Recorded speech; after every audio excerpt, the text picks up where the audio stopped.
નમસ્તે વિદ્યાર્થી મિત્રો, ધોરણ 6 વિષય ગણિત. એમાં આજે આપણે ચેપ્ટર 7 અપૂર્ણાંક સંખ્યા વિશે માહિતી મેળવીશું. તમે બધા જ આ નામથી અજાણ નથી. દરેકને ખબર છે કે અપૂર્ણાંક એટલે શું.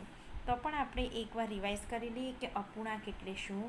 કે તમે ભણી જ ગયા છો આગળના ધોરણમાં કે અપૂર્ણાંક એ એવી સંખ્યા છે કે જે એક સમગ્રના ભાગનું પ્રતિનિધિત્વ કરે છે. આ સમગ્ર એ એકલું અથવા સમૂહમાં પણ હોઈ શકે છે. એટલે કે બધા એક સરખા ભાગ હોવા જોઈએ. અપૂર્ણાંકો, શુદ્ધ અપૂર્ણાંક, મિશ્ર અપૂર્ણાંક, અશુદ્ધ અપૂર્ણાંક એ બધા વિશે તમે ભણીને આવ્યા છો. તે છતાં આપણે દરેક વિશે થોડી ઉપર છેલ્લી માહિતી લઈને સ્વાધ્યાય 7.1ની શરૂઆત કરીશું. અપૂર્ણાંકો એ કોઈ વસ્તુનો ભાગ કે જથ્થાનો ભાગ હોઈ શકે છે. જે અપૂર્ણાંકના અંશ અને છેદનો એક સિવાય કોઈ સામાન્ય અવયવ ન હોય તો તે સાદો અપૂર્ણાંક કહેવાય. હવે અપૂર્ણાંકના પણ તમને અહીંયા 3 પ્રકાર જોવા મળે છે: સાદો અપૂર્ણાંક, શુદ્ધ અપૂર્ણાંક અને અશુદ્ધ અપૂર્ણાંક.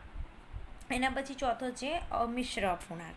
તો બધાને શું કહેવાય, કઈ રીતે આપણે ઓળખી શકીએ, તો આપણે જોઈ લઈએ. અપૂર્ણાંક તો તમને ખબર જ છે કે અપૂર્ણાંક આપણે કોને કહીશું કે અપૂર્ણાંક એવી સંખ્યા છે જે એક સમગ્રના ભાગનું પ્રતિનિધિત્વ કરે છે. આ સમગ્ર એ એકલું અથવા સમૂહમાં હોઈ શકે છે.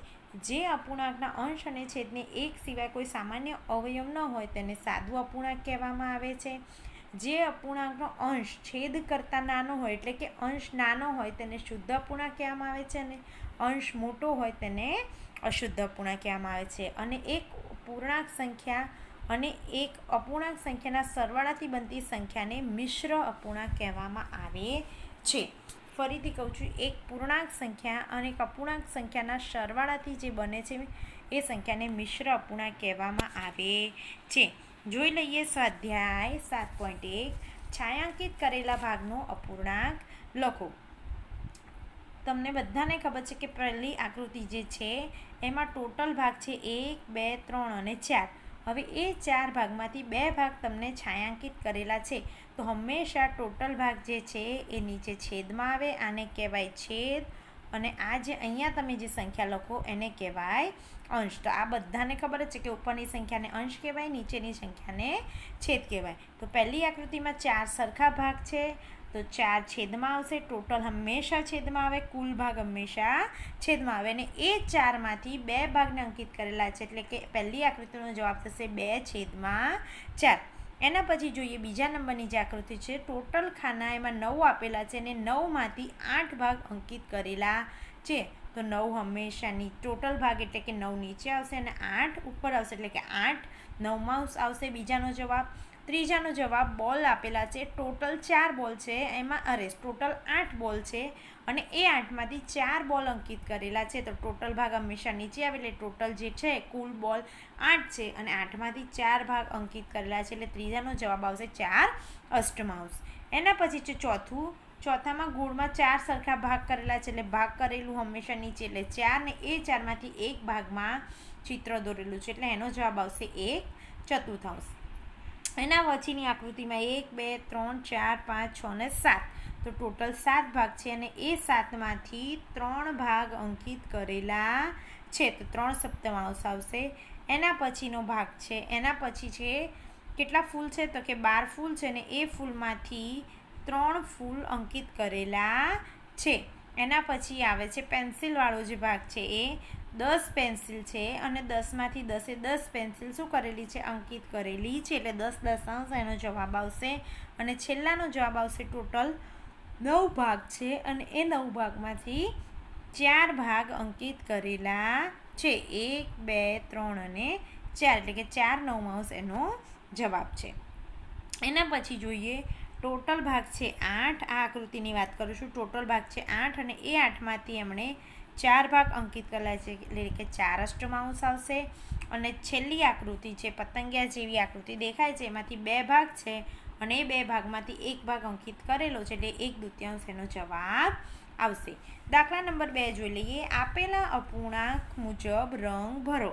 હવે તમને જે ચિત્ર પહેલું આપ્યું છે એમાં 6 ભાગ છે. ટોટલ ભાગ હંમેશા નીચે આવેલી નીચે 6 છે એટલે આ ભાગમાં આ જે ગોળ રાઉન્ડ છે એમાં 6 ભાગ છે અને એ 6 ભાગમાંથી એક ભાગમાં તમારે રંગ કરવાનો છે. એટલે કે કોઈ પણ તમને મનગમતો જે ભાગ દેખાય એમાં તમારે રંગ કરવાનો છે. એના પછી છે બીજી આકૃતિ. ટોટલ ભાગ 4 છે અને એ 4માંથી આપણે એક ભાગમાં રંગ કરવાનો છે. તમને જે મનગમતો હોય એમાં તમારે રંગ કરવાનો રહેશે. એના પછી ત્રીજી આકૃતિ 1/3 એટલે ટોટલ ભાગ 3, 1, 2, 3 એ 3માંથી તમારે રંગ કરવાનો છે ગમે તે એકમાં. ગમે તે હું જે કરું અથવા તો તમે તમારી રીતે ગમે તે એકમાં રંગ પૂરી શકો છો. એના પછી છે આકૃતિ ગોળમાં છે. ટોટલ ભાગ 4 છે, 1, 2, 3 અને 4. એટલે ટોટલ ભાગ હંમેશા નીચે આવે તો તમને ખબર જ છે. અને એ 4માંથી તમારે 3 એટલે કે 3 ભાગમાં તમારે રંગ પૂરવાનો છે. અને લાસ્ટ આકૃતિ જે છે 4 9 તો એમાં 4 9 9માંથી 4 ભાગમાં તમારે રંગ કરવાનો. એટલે કોઈ પણ 4 ભાગમાં તમારે રંગ કરવાનો રહેશે. એના પછી જોઈએ દાખલા નંબર 3. જો કોઈ ભૂલ હોય તો ઓળખાવો. પહેલી આકૃતિ જે છે ત્રિકોણમાં 2 ભાગ કરેલા છે, પણ તમે જુઓ કે આ જે 2 ભાગ છે એ સરખા ભાગ નથી. ઉપર નીચેનું માપ સરખું નથી. આખા ચિત્રમાંથી 1/2 તો બરાબર છે, પણ જે છાંયાંકિત ભાગ છે 1/2 ભાગ છે નહીં. આપણે અપૂર્ણાંકમાં સરખા ભાગ જોવાના છે. અત્યાર સુધી આપણે જે બી આકૃતિ જોઈએ સરખા ભાગની જોઈ, પણ આ ભાગ સરખા છે નહીં. તો આ એની ભૂલ હતી.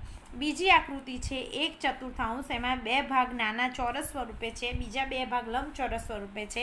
એટલે બીજી જે આકૃતિ છે એમાં પણ 4 ભાગ સરખા છે નહીં. 4માંથી 1 ભાગ અંકિત કરેલો છે, પણ 4 ભાગ જે સરખા હોવા જોઈએ એ છે નહીં. એવી જ રીતે 3/4 ત્રીજા નંબરની આકૃતિ જુઓ. એમાં પણ એવું જ છે. 4 ભાગ જે આપેલા છે એ ચિત્રમાં જે કરવામાં આવેલ ભાગ છે સરખા નથી. એટલે કે આ 3/4 અહીંયા ખોટું પડે છે. હવે આપણે જોઈએ દાખલા નંબર 4. દાખલા નંબર 4ની રકમ છે કે 8 કલાક દિવસનો કેટલામો ભાગ છે. તમને આવા દાખલા તમે ઘણી જગ્યાએ જોયા હશે કે 8 કલાક જે છે એ દિવસનો કેટલામો ભાગ છે.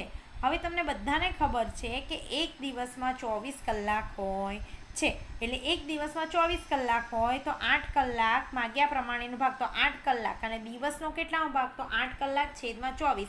હવે તમને ખબર છે 8 તરી 24 એટલે ઉપર કશું નથી એટલે 1 એટલે કે 8/24 એ દિવસનો 1/3 ભાગ છે. કેટલામો ભાગ છે? 1/3 ભાગ છે. એના પછી આપણે જોઈએ દાખલા નંબર 5. 40 મિનિટ એ કલાકનો કેટલામો ભાગ છે? તમને ખબર છે કે 1 કલાકમાં 60 મિનિટ આવે. કેટલી મિનિટ આવે? 1 કલાકમાં 60 મિનિટ આવે. તો માગ્યા પ્રમાણે ભાગ 40 મિનિટ અને ટોટલ ભાગ આપણે ક્યાં લઈએ છીએ? હંમેશા નીચે લઈએ છીએ. ટોટલ ભાગ ક્યાં લઈએ છીએ? નીચે. તો 40 મિનિટ છેદમાં 60 મિનિટ. 40 મિનિટ અને 60 મિનિટ શૂન્ય શૂન્ય કેન્સલ થઈ જાય. 4ના ભાગ પડે 2 દુ 4 અને 6ના ભાગ પડે 3 દુ 6. સરખા ઉપર નીચે કેન્સલ થઈ જાય, છેદ ઉડી જાય એટલે બાકી રહ્યું 2/3. તો 40 મિનિટ એ કલાકનો 2/3 ભાગ છે. એના પછી છઠ્ઠો દાખલો જોઈએ. આર્યા, અભિમન્યુ અને વિવેક ભોજનના ભાગ પાડે છે. આર્યા 2 સેન્ડવિચ લઈ આવે છે. એક શાકભાજીની અને બીજી જામની. બીજા 2 છોકરાઓ તેમનું ભોજન ભૂલી ગયા. તો એ રીતે આર્યા અને તેની સેન્ડવિચ આપવા માટે તૈયાર થાય છે કે જેથી દરેક છોકરાઓને સમાન સેન્ડવિચનો ભાગ મળે. તો એના ઉપરથી તમને 2 પ્રશ્નો આપેલા છે કે આર્યા તેની સેન્ડવિચ કેવી રીતે વહેંચશે જેથી બધાને એક સમાન ભાગ મળે. તો જુઓ અહીંયા તમને ખબર છે કે સેન્ડવિચની કુલ સંખ્યા છે 2 અને છોકરાની કુલ સંખ્યા છે 3. તો 2 સેન્ડવિચ 3 છોકરા વચ્ચે વહેંચવાની છે. એટલે તે 2 સેન્ડવિચના 3 ભાગ કરીને દરેકને 2 ભાગ આપશે. એટલે કે 3 ભાગ કરશે અને એમાંથી આપવાના કેટલા છે? 2 ભાગ આપવાના છે. એટલે કે દરેક છોકરાને 2/3 ભાગની સેન્ડવિચ મળશે. એવી રીતે બી છે. દરેક છોકરાને સેન્ડવિચનો કેટલામો ભાગ મળશે? તો દરેક છોકરાને સેન્ડવિચનો 1/3 ભાગ મળશે.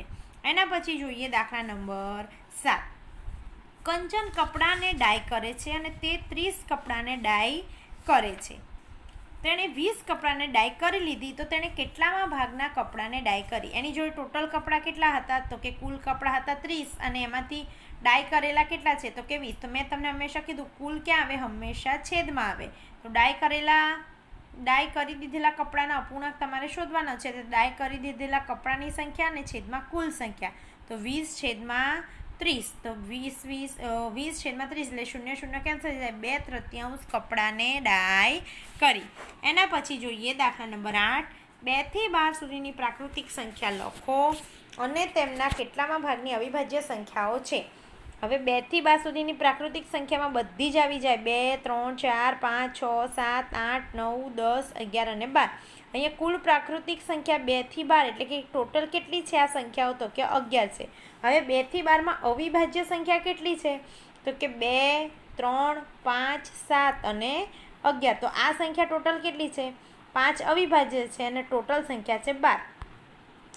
તો માગ્યા મુજબ કેટલો ભાગ થાય? કુલ અવિભાજ્ય સંખ્યાઓ છેદમાં કુલ પ્રાકૃતિક સંખ્યા. તો કુલ પ્રાકૃતિક સંખ્યા આપણે 2 થી લઈને 12 સુધીની ગણી તો એ 11 થઈ, એટલે કે કુલ 11 છે અને અવિભાજ્ય સંખ્યા એમાંથી 5 નીકળે છે. કઈ 5? 2, 3, 5, 7 અને 11. એટલે કે એનો જવાબ આવશે 5/11.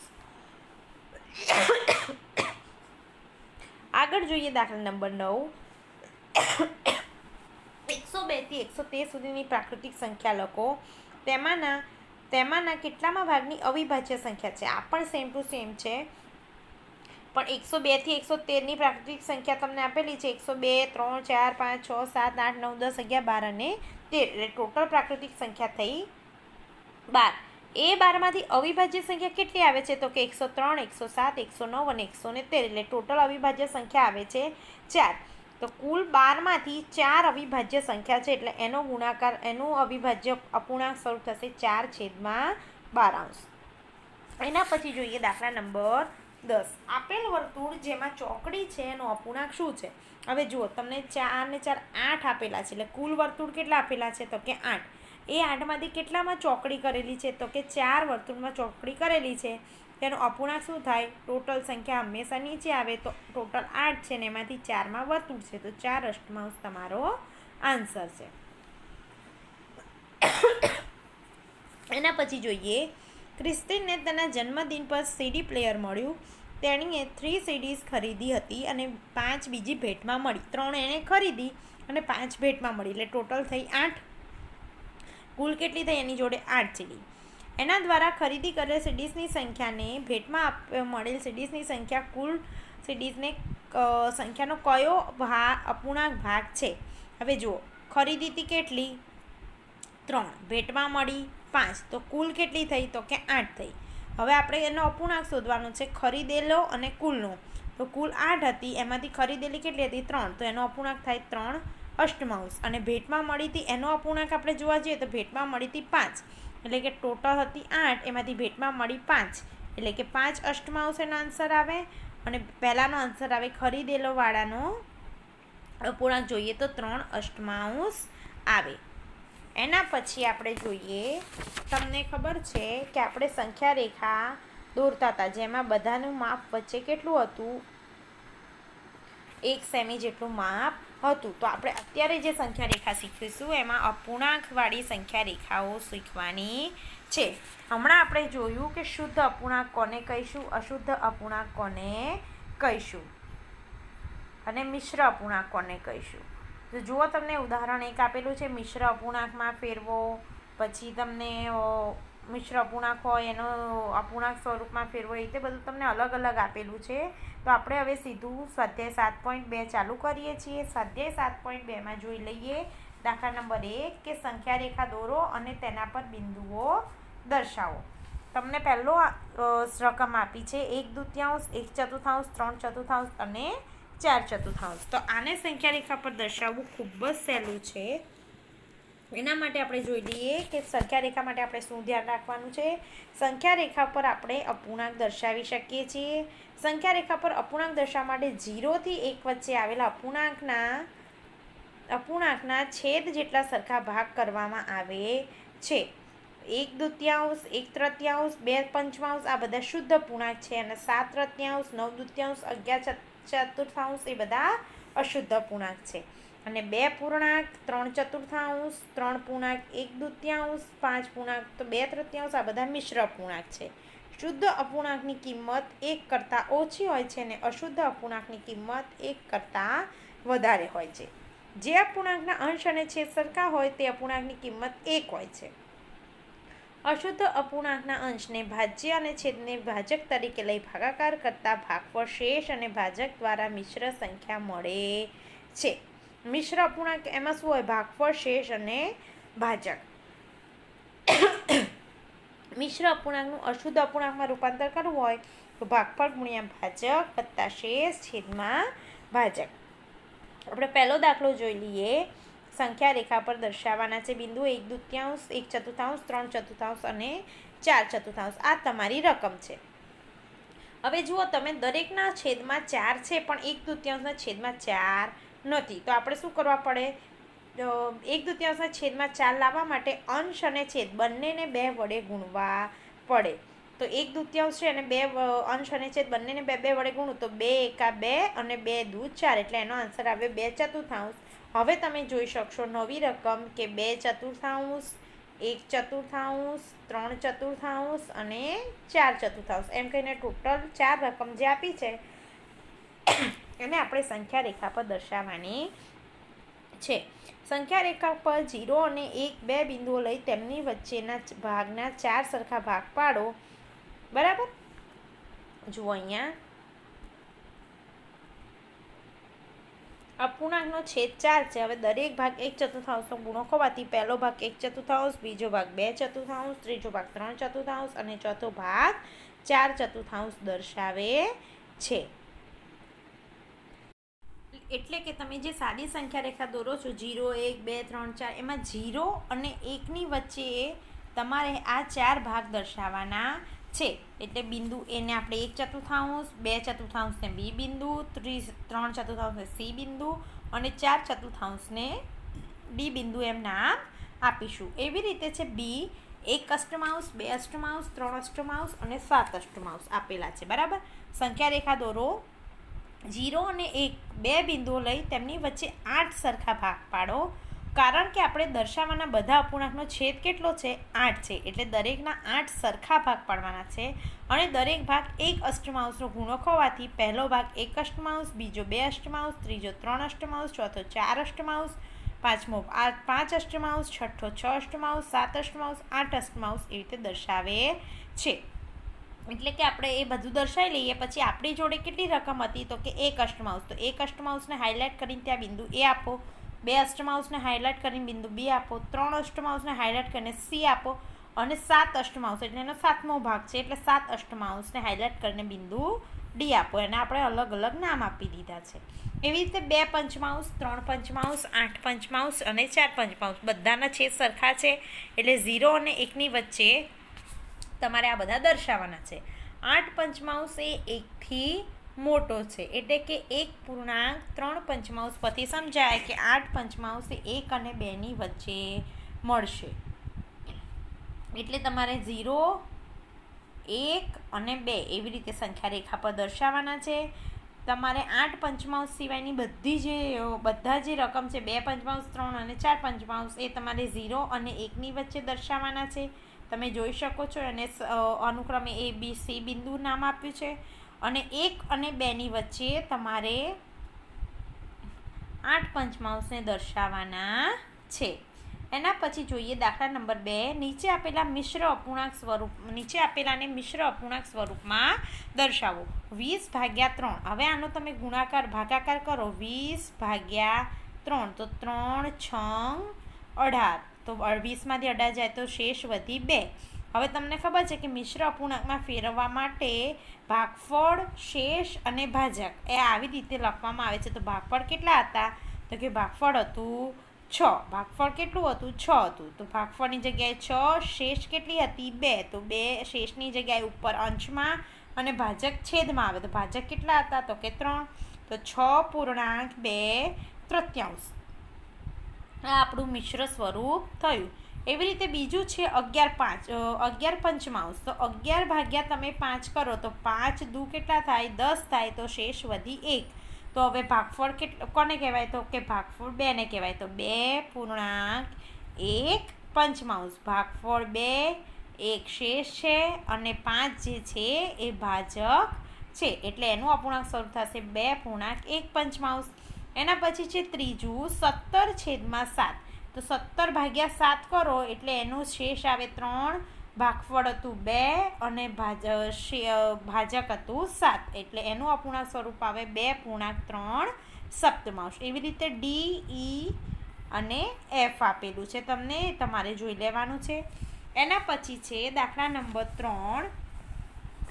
દાખલા નંબર 3માં તમને કહ્યું છે કે નીચે આપેલા અશુદ્ધ અપૂર્ણાંકને સ્વરૂપમાં ફેરવો. જે અશુદ્ધ અપૂર્ણાંક છે એને અપૂર્ણાંક સ્વરૂપમાં ફેરવવાના છે. 7.3 ચતુર્થાંશ. તો તમને ખબર છે કે આ બંને રકમનો હંમેશા શું થાય? ગુણાકાર થાય છે. એટલે 7 × 4 અને એ જે જવાબ આવે એમાં ઉપરની રકમ એટલે કે અંશની રકમ પ્લસ થાય. એટલે કે 7 ચોક 28, 28 + 3 એટલે કે 31 અને છેદમાં 4. એટલે કે આનું અપૂર્ણાંક સ્વરૂપ થયું, આ મિશ્ર જે અપૂર્ણાંક છે એનું અપૂર્ણાંક સ્વરૂપ થયું 7 ચોક 28, 28 ને 3 31 ચતુર્થાંશ. એના પછી છે બીજું 5.6 સપ્તમાંશ. તો 5 અને 7નો ગુણાકાર કરીશું ને એના જવાબમાં 6 ઉમેરીશું. તો 7 × 5 = 35, 35માં 6 ઉમેરો એટલે 41/7. એવી રીતે સી છે 2.5 ષષ્ઠમાંશ. તો 2 અને 6નો ગુણાકાર કરીશું અને એમાં 5 પ્લસ કરીશું. તો 2 × 6 = 12, 12 + 5 એટલે કે 17/6. એના પછી ચોથું જોઈએ 10.3 પંચમાંશ. તો 10 × 5 = 50 ને 3 × 53/5. એના પછી 9.3 સપ્તમાંશ. તો 9 × 7 = 63, 63માં 3 ઉમેરો એટલે 66/7 આન્સર આવશે. અને એના પછી છે એફ 8.4 નવમાંશ. તો 8 અને 9નો ગુણાકાર કરો, એમાં +4 ઉમેરો તો 8 × 9 = 72, 72 ને 4 76. તો અને છેદમાં 9 ના 9 એટલે કે 76/9 એનો આન્સર થશે.